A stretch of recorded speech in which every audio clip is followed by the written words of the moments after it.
Alright guys, Tom here, and welcome to another Monday Night Raw 2013 review, and this is for the 15th of July 2013 episode of Monday Night Raw. We must be on like 1,050 something episodes, because this time last year in a week it was the 1,000th episode of Monday Night Raw, so it must be 1,051, something along those lines. But this week we came live from Brooklyn, New York on USA Network or Sky Sports 3 HD for us UK fans, and it started off with Brad Maddox having a drum roll for himself, and basically he announced that we will be having a rematch for the Alberto Del Rio versus Dolph Ziggler match live tonight on Monday Night Raw, which is absolutely awesome. Great way to start Monday Night Raw, because the Money in the Bank match was absolutely pretty awesome. There was some really good spots in it, so I was actually really looking forward to this match. So great way to start Monday Night Raw.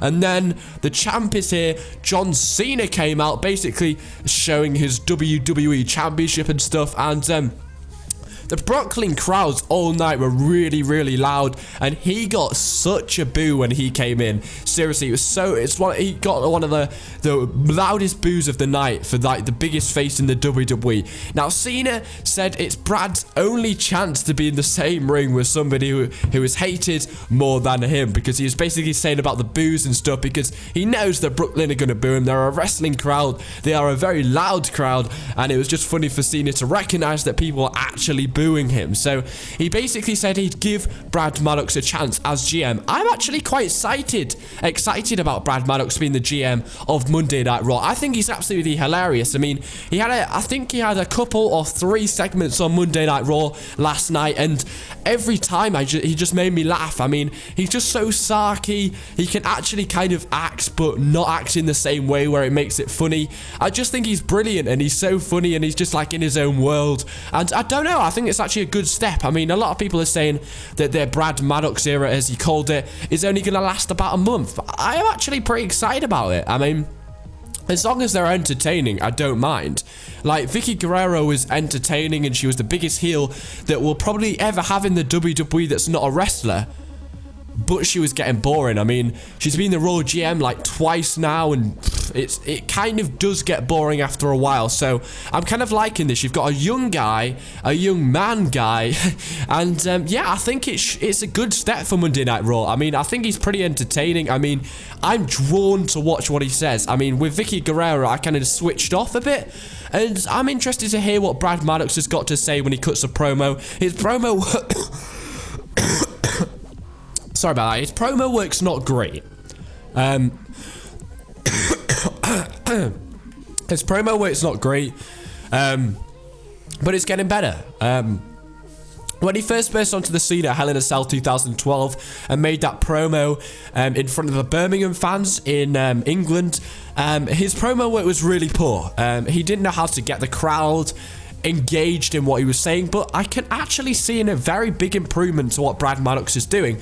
Now, Brad Maddox, the biggest announcement of the night was that he told John Cena he could choose his SummerSlam opponent. Now, Cena told him he was stupider than he looked, and John Cena basically said he could challenge either Doc Hendricks, Dutch Mantell, or Michael Cole, and they panned to Michael Cole, and he was just like, nah. And he even mentioned the Bella Twins. He was basically like, oh, I could even wrestle the Bella Twins to defend my WWE Championship. Well, we know John Cena's not going to do that, is he? He's going to overcome the odds, look amazing, or is he?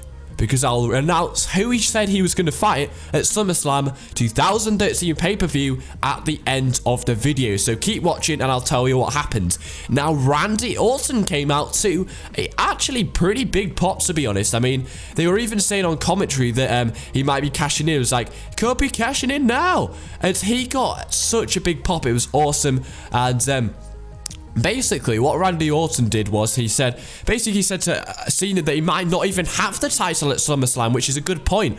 I'm expecting Randy Orton to possibly keep that Money in the Bank for quite a long time, whilst they feud. John Cena feuds with a guy I'll announce later in tonight's video, and he said he won't cash it in tonight, but if Cena does make some stupid mistakes, then he better watch his back, because Randy Orton's literally going to sliver his way to win that WWE Championship off John Cena. Now, Fandango basically came out after Orton said he'd not tell Cena ahead of his title cash-in, and Fandango got a really, really big pop. The fans were singing his theme song. Now, if you do remember, when Fandango's first theme song got going, when everybody was singing it, that was in New York, New Jersey. And this is in Brooklyn, New York, so the fans are pretty loud for Fandango. Or Fandango. Basically, Fandango and Randy Orton brawled after Fandango said he was going fun like he normally does, and Brad Maddox said that they could have a match right now. So we had Brad Maddox announcing his first match, and it was Randy Orton versus Fandango. Now, this match was actually really, really good of what I can remember. I mean, I've been really tired recently. I've pretty much gone to sleep at like 4 o'clock for the past 3 nights, so apologies about that. But this match was actually really, really good. I mean, it was a lot of offense from Randy Orton. Fandango pretty much spent most of the time outside the ring or on the floor, but they did some really good spots. I mean, Randy Orton did his suplex. He also did the one where he smashes their back onto the barricade, and he did an awesome clothesline onto the floor outside the ring in front of the fans, which is awesome. And that's pretty much the first commercial break went. And then Fandango is pretty much in control after the commercial break. Randy Orton did another suplex. He did a 10 punches to the head in the top rope, which got the crowd going quite a lot. And basically, Fandango did actually smash Randy Orton into some steel steps. Orton managed to get a chin lock, worked in for a while, which kind of took the edge out of the match slightly. I mean, he did kind of get a lot of sleeper holds in this match. And, yeah, some of the parts, Randy Orton seemed like he needed to do a sleeper hold. And some bits he was sleeper holding for no reason whatsoever. But that didn't take anything away from an epic match. Randy Orton managed to get an epic superplex from the top left-hand corner top rope. And it was so good. He managed to get some awesome headbutts to the head of Fandango and do his DDT off the top rope, the middle rope of the top rope. Or should I say the middle rope of the turnbuckle. Now, the next bit was Randy Orton giving an RKO and basically staring down the camera with his Money in the Bank briefcase. And the match was actually pretty decent with some decent highlights. And then we got a segment between Dolph Ziggler and AJ. And Dolph Ziggler basically said in short terms that he wants to put it behind what AJ Lee did last night at Money in the Bank by costing Dolph Ziggler his World Heavyweight title. And then he was like, no, I want to finish it with you. So basically, they're broken up now, and we saw Mark Henry walking backstage for a next commercial break, and they put on a poll on the WWE app who we should choose to face the Real Americans tonight. Was it the Usos, Tons of Funk, or the Primetime Players? Now, I would have been happy with the Usos or the Primetime Players, and it did actually become the Usos, but that match will be later tonight. So, Mark Henry came out, basically advertised how well John Cena did and that he made him tap out. And he basically said that Henry wanted to be John Cena's opponent at SummerSlam. And then the Shield's music came on. It went, and then it like stopped for a second, and then it carried on. It must have been some kind of glitch or something, but the crowd went so loud when the Shields came in, because you know what's coming. They're going to do a triple powerbomb. Now, Dean Ambrose managed to clang on to Mark Henry in a sleep hold for like a good 20 seconds, something like that, whilst Mark Henry took out Seth Rollins with a big boot to the bollocks, and Roman Reigns managed to give a spear whilst Mark Henry was in that sleeper hold, and that pretty much guaranteed that they could hit the triple power bomb. So they're making a statement. I like how the Shield have finally come back to being scary. I mean, for the last few months they haven't been scary at all, and I don't know, I just thought they were missing that cutting edge, and I believe they got that cutting edge by powerbombing Mark Henry, making a big statement. But I did like that, how the fact that they they powerbomb somebody who's so over with the WWE, and yet you're powerbombing somebody and then losing all his momentum. So he's so over with the WWE, like they actually generally scared of him, and then you're making him get powerbombed by people who are nowhere near his strength. So it'll be interesting to see how they write that off. Will they say that Mark Henry's injured and he'll have another break or something like that? I wonder what's going to happen. Or is it just a random attack by the Shield and they'll just carry on doing what they're doing? I have no idea. Now, on the app, The Miz challenged John Cena for SummerSlam 2013. Please, God, no. Do not give us that match. Now, Brad Maddox was also backstage. Another funny segment. He was like, no, Mom, I'm doing fine. And then Chris Jericho came in, and Brad Maddox announced that Chris Jericho will face Rob Van Dam in Monday Night Raw's main event. And I was like, yes. I tweeted out. I was so happy about this. What a great match. Chris Jericho versus Rob Van Dam for another time. Absolutely sorry, absolutely epic. And we got another epic match, which was Alberto Del Rio versus Dolph Ziggler. Now this match is pretty predictable. You knew AJ Lee was going to have something to do with it. You knew Alberto Del Rio was going to retain his title. For some reason they like to keep that strap on Del Rio, and I have no idea why. I don't like him. He's not entertaining. He's boring. He's been the champion for so long. Well, I mean, on and off, but since like December, he's been the champion on and off, and it's just so boring. Now, Dolph Ziggler came out, and I've got to say, this match is really, really good. Surprisingly, Alberto Del Rio is pretty much the one in control. He did the move that he did last night. It's kind of like an inverted suplex off the top rope. It looks so painful, and it's kind of like a 360 flipped RKO off the top rope, and it looks so good. Dolph Ziggler basically got tossed out of the ring and landed face first onto the mat. That looks so painful. Then we went to another commercial break, and they showed what happened before the commercial break, where Dolph Ziggler landed on his face. Generally, it looks really painful. I think it was a worse landing than it was supposed to be.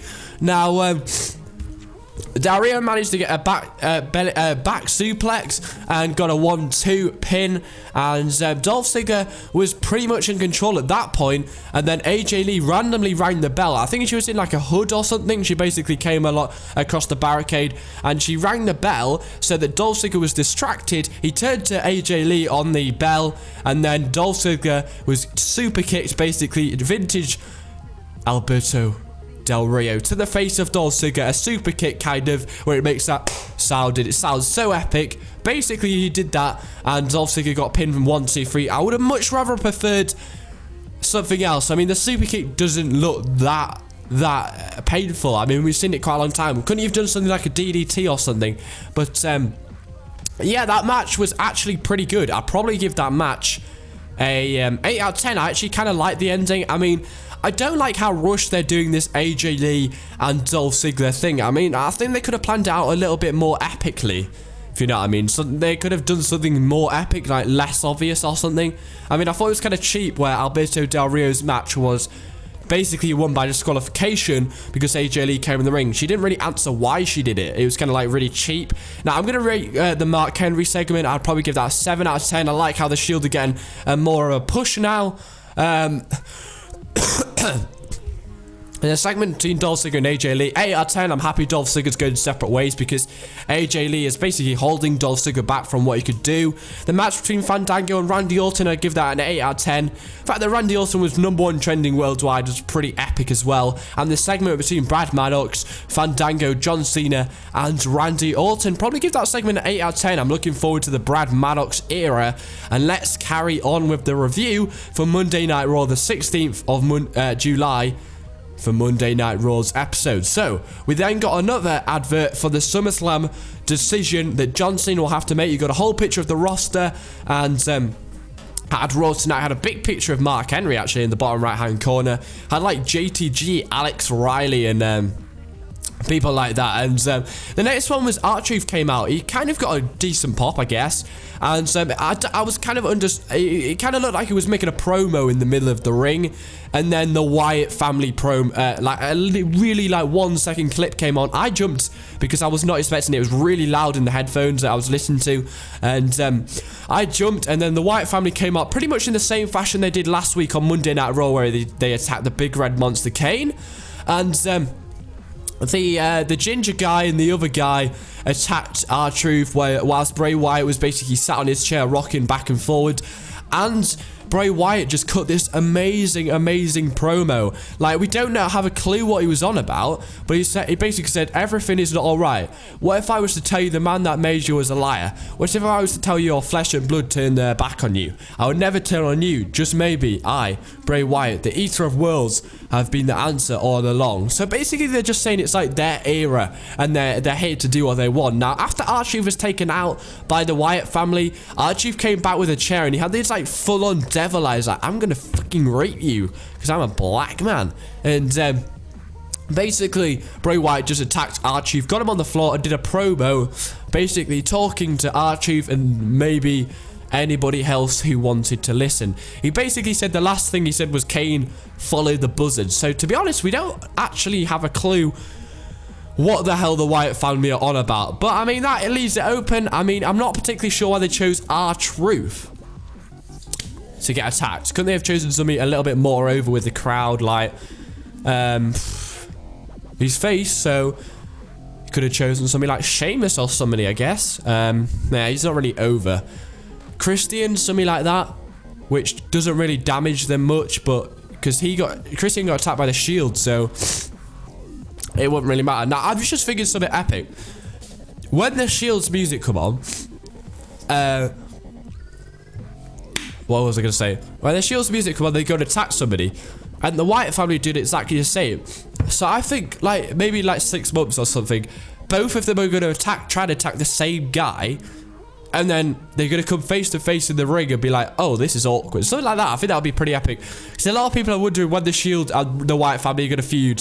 And I don't think it's anytime soon, to be honest.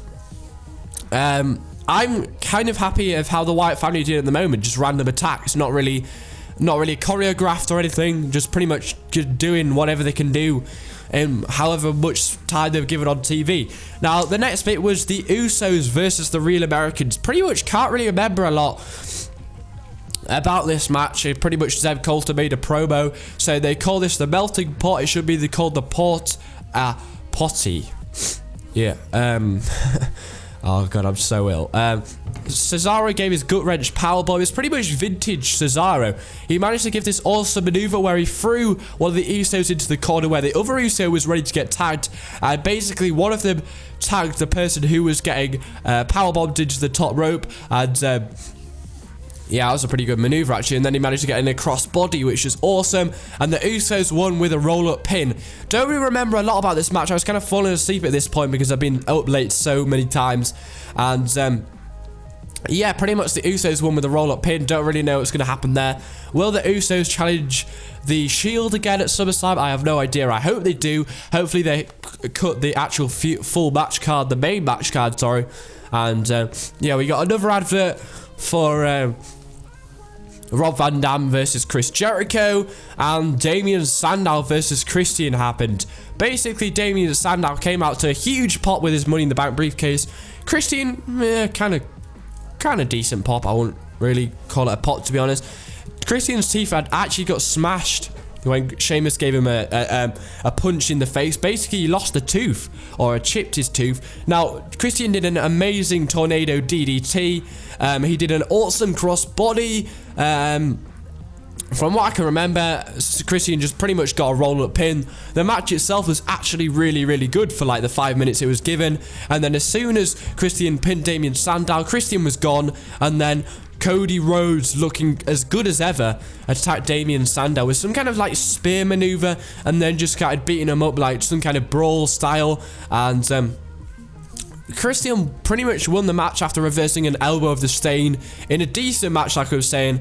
And after Cody Rhodes attacked, actually got a decent pop as well, which is surprising because they gave Cody Rhodes and Damien Sandow a good pop, which is kind of cool. We then got on the WWE app, Vicky was protesting and saying vote for Vicky, and then we had an advert about 1-800 fella. I don't really get the joke behind that. It's not that funny, to be honest. I mean, Sheamus is well overdue a heel turn. The next match was Brie Bella versus Naomi, and Naomi won with a roll-up.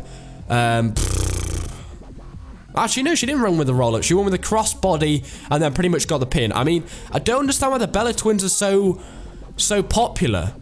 Like, Naomi is so good in the ring. She just put on such an amazing match. And yet the Bella twins are so popular, yet they have no personality. They're so boring. They can't do any mic work. They can't wrestle. They look so stiff in the ring, yet they are so popular on social media. And they're having that Divas TV program on the 28th of July or something. Now, Naomi was class. She was absolutely brilliant. She managed to win the crossbody, which I didn't really agree with. I was like, yeah, wasn't my perfect ending, if you know what I mean. It was like, yeah, crossbody, everybody does that, and then she basically won, which is kind of surprising. I mean, I wouldn't even be surprised if the Bella Twins forgot to kick out. They're that retarded. Now, CM Punk basically came out, looked really, really pissed off, and Paul Heyman came out as well, and this got really, really personal, really, really fast. Paul basically said that Punk isn't the best in the world without Punk, and Paul said Punk failed us when he couldn't beat Undertaker. And then Paul said to Punk he thought he was better. Paul said to Punk that thought he was better than Paul, but Paul believes he is much better than CM Punk. Paul said history would show he was one who dumped CM Punk. Paul said Punk wanted this to be personal, and it was personal. And Heyman basically said Punk has no wife, kids, and he is estranged from his mum. He said Punk only has the fans. So Paul then said Punk took his best friend away from him, so Paul took Punk's title chance away from him. Paul said his children asked why Punk didn't listen to him and talk about how Brock beat Punk. But how Brock can beat Punk, sorry. And this was just magic. This was such a good promo. It was brilliant. Paul Heyman's on the ramp, kind of looking a bit shady, and then Brock Lesnar came out. You kind of had like a picture where Paul Heyman was on the right hand side of the screen, and then Brock Lesnar's music came on, and you just heard the crowd go wild. And then Brock Lesnar came out and basically just full on attacked CM Punk. He threw him into the barricade. CM Punk kind of got a little bit of offense, but it's pretty much all Brock Lesnar. He threw him into the barricade. He gave an F5 onto the announce table. He threw him over the announce table a few times. He managed to smash him into the ring post with a kind of world's strongest slam style maneuver. CM Punk tried to jump and basically grabbed Brock Lesnar after the first time he was shoved over the announce table, but that's when he got F5, and then you just saw Brock Lesnar standing on the announce table over CM Punk with Paul Heyman, and that was actually such a really, really good segment. I'm looking forward to this. They really shouldn't screw this up, and it should be a really, really good match at SummerSlam 2013. The next bit was Great Khali in Punjabi, talking about how he should be the WWE champion #1 contender, and then Cena was like, what? And then just answered in Indian. It was kind of funny. It was typical Cena shitty jokes, but it was kind of funny. And then he had a segment between Brad Maddox, Stephanie McMahon, and Triple H. Basically, Stephanie and Triple H were worried that Brock Lesnar didn't like how Cena could pick his opponent, because they believed Cena would pick somebody that they didn't want it to be, basically Daniel Bryan, because Mr. McMahon isn't a huge fan of Daniel Bryan. Well, storyline wise. And they were kind of worried, but they thought Brad Maddox was doing an okay job. It's funny when Brad Maddox was like, well, Mr. McMahon chose me, and he was like, well, no, you were just the only annoying guy left. It was kind of funny, and the crowd laughed at that. Now, it is done. Rob Van Dam has returned to Monday Night Raw against Chris Jericho. For the first time in 6 years, he's returned back to Monday Night Raw with a brand new attire, and this match was absolutely incredible. Started off with a sleeper hold. Rob Van Dam went, Rob Van Dam. He did the monkey flip about 2 times. He did the Rob Van Dam again. Chris Jericho still got a decent pop, but it was pretty much all about Rob Van Dam. He got quite an original hold in the middle of the ring. There was ECW chants. Chris Jericho managed to get the walls of Jericho locked in. Chris Jericho managed to do an from the outside of the ring into the inside suplex. That was awesome as well. And then Chris Jericho managed to get a really good power bomb. And oh yeah, Rob Van Dam managed to get an awesome springboard onto Chris Jericho from outside the ring. That was really awesome. The crowd went wild for this. I mean, yeah, again, there was quite a lot of sleeper holds, but the offense in it was so original. I mean, Chris Jericho hit the axe handle. You got a lot of roll-up pins, a lot of close pins. You got some more blood. Rob Van Dam was bleeding from the head, basically to portray how much everybody had battled last night on Money in the Bank. Chris Jericho managed to get the wall. Managed to get another powerbomb in. It also managed to get the Lion Salt in as well. Actually, tried to get it twice, but the first time it was reversed. And then Rob Van Dam managed to do a 360 spin onto a standing Chris Jericho. Absolutely insane. Chris Jericho then managed to get the walls of Jericho locked in when Rob Van Dam made a mistake. I think he was going for a Hurricanrana or something. And then Rob Van Dam managed to get the 5-star frog splash. And he got so much air on that bad boy. The impact was awesome. And the crowd went wild. Rob Van Dam won, and then John Cena could choose his opponent for SummerSlam 2013. John basically said he couldn't choose his opponent tonight because he can't decide. Yeah, he said he didn't think of the fans. Cena said he needed the fans to help him decide. The crowd chanted for Daniel Bryan the whole night. They started off by chanting Daniel Bryan at the start of this segment, right at the start of Monday Night Raw, which should have ended them things right there. But John Cena basically egged it. He asked the fans if he's slated should be the guy who faces him at SummerSlam. Hell no, but it was his birthday, come on. He asked about Orton, got boos. Asked about Khali, got boos. Asked about Alberto Del Rio, got boos. Asked about Chris Jericho, got boos. And then he asked Rob Van Dam, he got a huge pop. Pretty much Orton, Khali, Del Rio, Jericho, Rob Van Dam, pretty decent main eventers. And then the crowd cheered for Fandango when he asked if Fandango did. And then for Sheamus, they got so many big boos. They so need to get a heel turn. And then Ryback got a huge, really big, really good boos, which is awesome because he's a heel, but Sheamus is a face, obviously. And he asked the crowd if he'd forgotten somebody, so the crowd just went wild. They went, yes, yes, yes. And Cena pushed it off with, we've got another Daniel Bryan chant.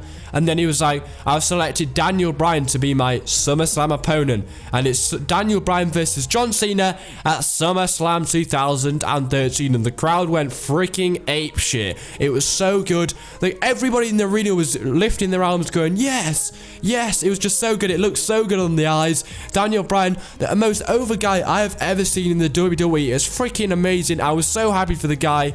And yeah, it was absolutely brilliant. It was so good. Daniel Bryan ridiculously over with the crowd. Everybody wants to see this match. It should be epic. Hopefully they deliver a really good match. Hopefully you enjoyed the video, guys. Thanks for watching. I'll probably give this week's Monday Night Raw about an 8 out of 10. I think I was expecting maybe a little bit more. They kind of left it a little bit open with Cody Rhodes. Why John Cena chose Daniel Bryan.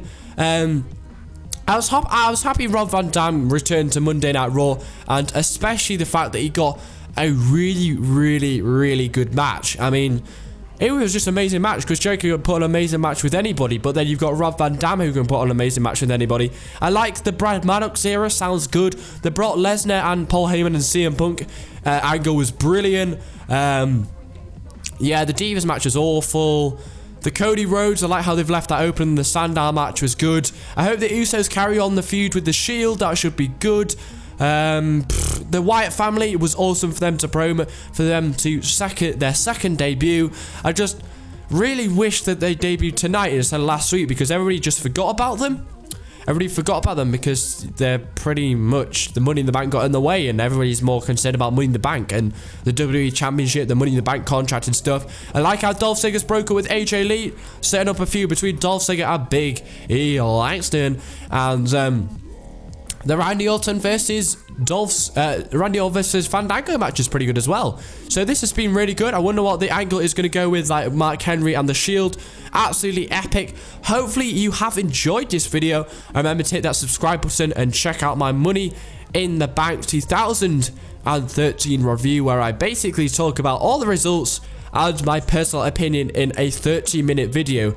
It has been your boy, Tom Cushnie Gaming, with another Monday Night Raw review. If you do enjoy these, remember to click that subscribe button because I do them every single week, as well as a Monday Night Raw preview video. So that is it. A decent 8 out of 10 for the Monday Night Raw episode tonight. Hopefully it's a video, guys. Remember to follow me on Twitter as well, where you get updates and stuff about that stuff when I'm watching the actual show, and that's pretty epic as well. So hopefully you enjoyed the video, guys. I've been waffling on too much. Thanks for watching, and goodbye.